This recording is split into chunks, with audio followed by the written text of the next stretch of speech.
خواهری میگوید که طوری شده که مردم نسبت به من بدبین شده، کتکم میزند.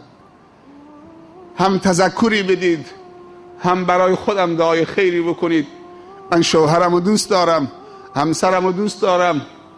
دعا بکنید تا خدا کمکم بکنه خوشبینی که بین ما بود دوباره تو دل شوهرم خدا قرار بده و لذت و برکت زندگی مشترک نصیب خودم و نصیب مردم و نصیب بچه هام بگردد.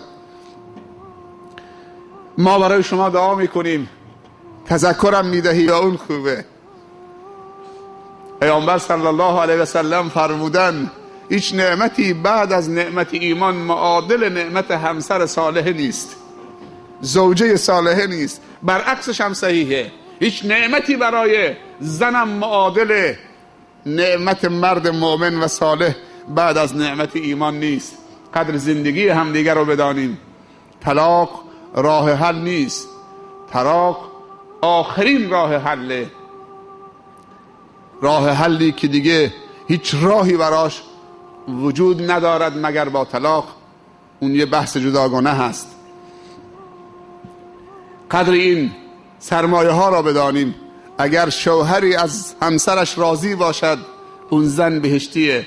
بهترین زن در دیدگاه اسلام زنی که نماز 5 وقتش، روزه رمضانش، عبادتهاش انجام بدهد.